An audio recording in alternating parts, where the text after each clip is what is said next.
alaikum and welcome to art class. I'm Siddiqua Shahnawaz and today we'll be learning about a design in Islamic Geometric Art, the eight-pointed star.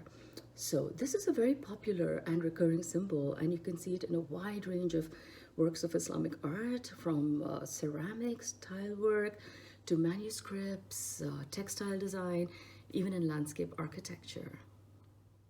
If you look carefully, you'll see this eight-pointed star design recurring in works of art that have been created in different parts of the world, from carvings in the Alhambra in Spain, which is in the west, to textile designs in the east. This artwork has been made with different materials using various techniques, and it's also been created at different times in history. Still, with all these differences, these works of art are connected in a particular theme, unified by a particular element of design, this eight-pointed star. And this design has been universally recognized as being a part of Islamic art. So let's ask some questions here. Why this eight-pointed star? Why is it so important in Islamic design? Does it symbolize something? Does it mean something in our culture? And what meaning could it have in other cultures as well? So the truth is that this design is not just used for decoration, but it does have a deeper meaning. In Arabic, this eight-pointed star design is called Carte, which in English means seal. And this is a symbol for Khatam al-Anbiya, which in English would translate as the seal of the prophets, referring to Prophet Muhammad sallallahu alaihi wa alihi wasallam. So this Khatam design you will also find in, if you've seen any historic documentaries, Muslim officials and dignitaries wearing this design on their ring that was used to seal their documents. So this Khatam design was used there as well. So it does have a much deeper meaning than surface decoration. In every aspect of Islamic art and design, there is a lot of wisdom. In Arabic, it is known as hikmah. So what appears to be surface decoration is actually born from Islamic spirituality and studies in philosophy, sciences, art, mathematics, and astronomy. There is also a very deep connection between faith, worship, and art in Islam. So what we see here is a diagram created by Ibn Arabi, and he made this as a part of his explanation that all phenomena are nothing but the manifestations of the one being, the one true being, and it all leads to oneness, and which is God. So you can see a lot of these designs and diagrams were actually created through spirituality and are not only surface decoration. Works of art with this eight-pointed star design, specifically carvings, have been excavated from the time of Prophet Ibrahim a.s., who lived in the Sumerian city of Ur. And this civilization was known for its advanced knowledge in the field of astronomy. There's an Australian historian as well, Ernest Scott. He says that this design, it reaches for the innermost secrets of man. And universally, this design represents balance, harmony, and the cosmic order. So keeping this in mind, let's get started with our drawings. The supplies we'll need for today's project are a ruler, eraser and pencil, a Sharpie, a compass, this is the most important tool that we'll be using, the paper that we'll be drawing on, a tracing sheet, and you can choose your coloring medium, either color pencils or watercolor paints with brushes. Let's begin.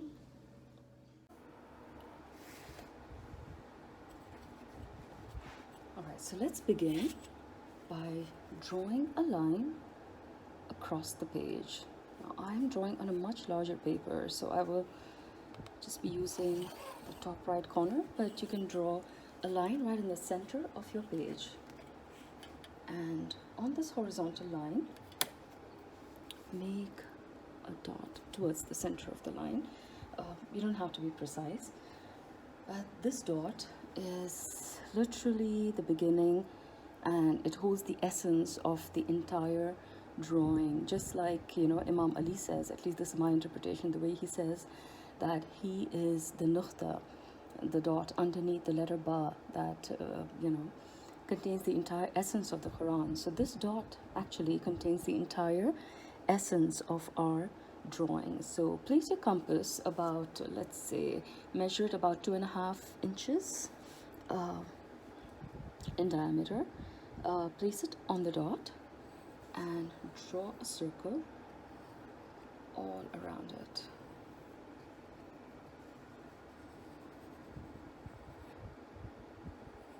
Now the circle is a symbol of unity. The circle is a symbol of infinity, of continuity. And there's a lot more philosophy behind these drawings, but for now, let's just focus on the practical part. So after the circle has drawn, increase the size of the diameter of your compass. So I'm just gonna loosen up the compass a bit, and from these two ends, where the circle meets our horizon, from these two ends, we will draw arcs connecting above and below the circle. So imagine this is our horizon, this is the sun, this is the east, this is the west in our diagram. So let me loosen this up a bit more actually, because I want it to be above the circle and not below it, or even at it. So I wanted to, yeah, let's see, maybe a bit bigger. Okay, so placing our compass point on the western part of our horizon, I'm going to draw a small arc above the circle and another arc below the circle. It does not have to be complete, that is not necessary. And now I lift the compass point and move it to the east, the easternmost part. And I intersect this arc, the small arc. Again, the line doesn't have to go all the way through, as long as I get these two intersections. And now I will draw a line connecting these two intersections. This is a very precise art actually, and you can see the influence of the, you know, the fields of astronomy and math, specifically geometry, philosophy, in the creation of Islamic art. So let's call this the sun. So around the sun we have the easternmost point, the westernmost point, and right here where this vertical line intersects, the north-south line intersects, I am going to make 2 more markings right over here. All right, so we can also call this the earth, and we have north, south, east and west right over here. And now I'm going to measure my compass and bring it back to the first dimension that I had used to create this earth. Okay, so I'm going to put it here back on the point and see if it touches the original east. It touches south, west and north. Here we go. All right, so now what I'm going to do is place my compass point on these 4 and draw 4 circles all around with these 4 coordinates as the center. So I've got my little world here that I drew on the west.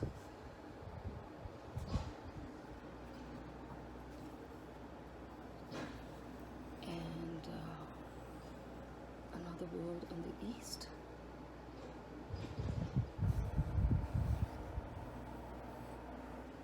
One in the north. And one in the south.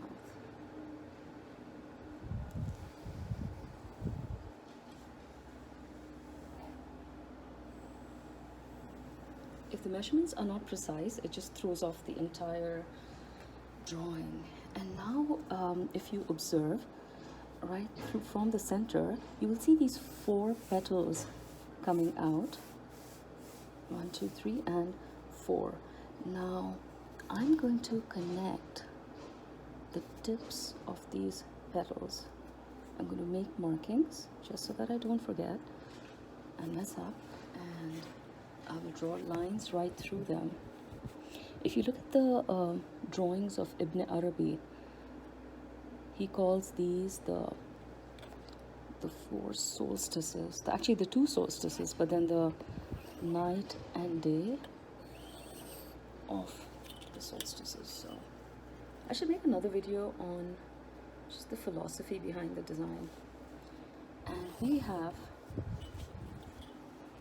intersected these lines as well, and there we go. No errors so far. So far so good. Okay, so if you look at this original circle again, our first earth that we drew, wherever it meets the four solstice lines, I'm going to make markings.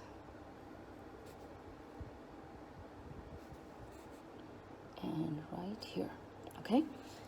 And I will connect these four. Now just remember, they go all around our first initial circle that I'll just call the earth. Okay, so I'm going to connect these, and when connected, you will notice that they form a square. All right, you see the square. And now the north, south, east and west coordinates of our earth, I will connect them. I'm simplifying this to my best ability, just to help the younger ones understand.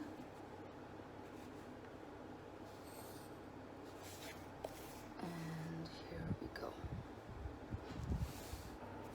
I have connected them, and from this cosmos has emerged the Khatim with 1, 2, 3, 4, 5, 6, 7, 8, with 8 points. This is our basic drawing. Just to highlight it, in case it is not clear in the video, I will use a Sharpie just to help you see it better, just to highlight this drawing.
So I hope this helps you see the design clearly.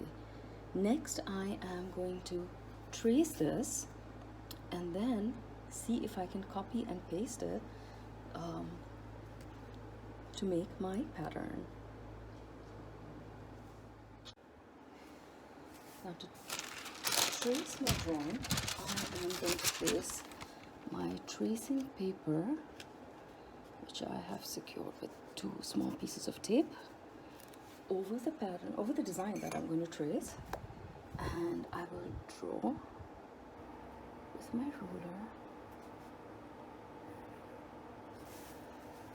right over it.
placed the khatam on my paper, and now I lift it off and remove the tape because I want to turn it over now.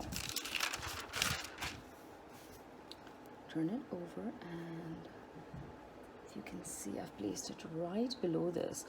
Now my initial construction lines are kind of guiding me on where to place this, and I am going to reattach these pieces of tape. I could use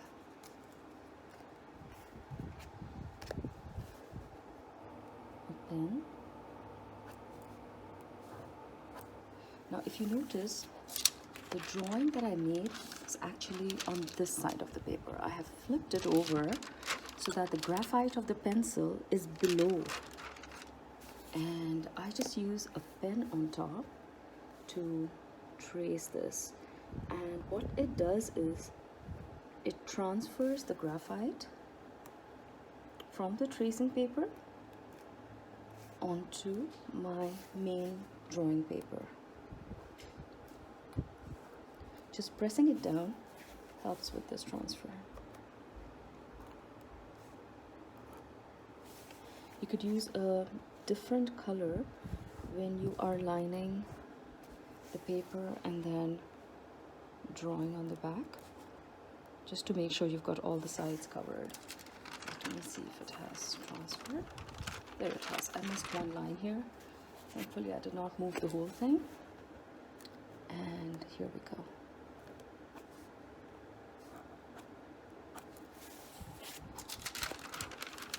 So here it is.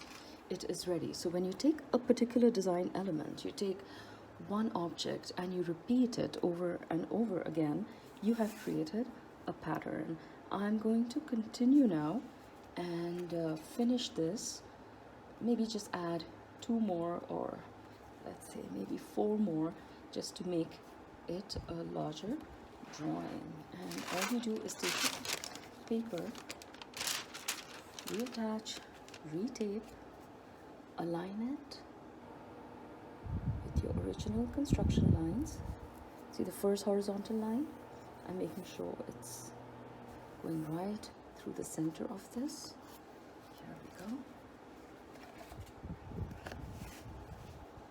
And there is still some graphite under the tracing sheet from the time that I traced it with a pencil. And I will redraw this again. And I'll continue till I'm happy with the pattern I have created. So I created a basic pattern by repeating my design element 4 times, and if you have also followed it so far, you would have noticed that you create an X shape right where they all connect, right in between. In Islamic philosophy, this shape is called Al-Nafas Ar-Rahman.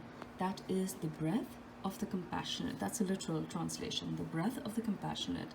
It has a deep philosophical meaning and is also considered as the symbol of the unseen world.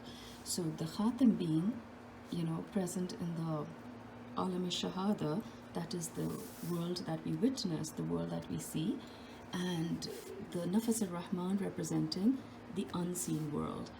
So Islamic geometric art is literally a translation and interpretation from the unseen world to the seen world, and this design beautifully represents a balance of both the worlds. Now I'm going to show you this really good resource. It's called Islamic Geometric Patterns by Eric Brogue, who is very knowledgeable in Islamic designs. It's a wonderful resource, and with a lot more designs if you're interested. And over here you can see the beautiful interplay of the khatam and the Nafas ar-Rahman, beautifully balancing out each other.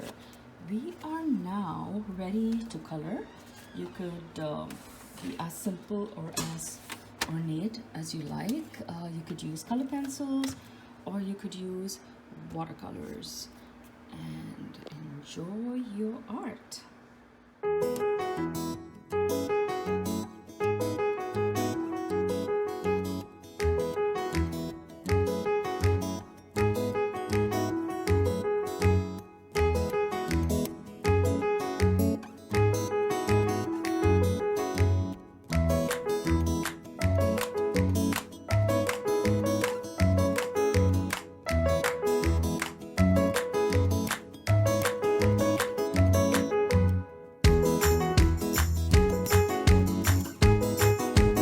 So thank you so much, Zahra, for helping me color a pattern for today. You're welcome. I really had lots of fun coloring the middle part in the sunset colors because I thought it would be a nice contrast. Amidst the color and composition, the khatam stands as a symbol of early astronomy, interconnectedness, and faith in the ultimate harmony of creation. In this way, the Khatam represents the highest virtues in Islamic culture, that is learning, community, faith, and love of beauty.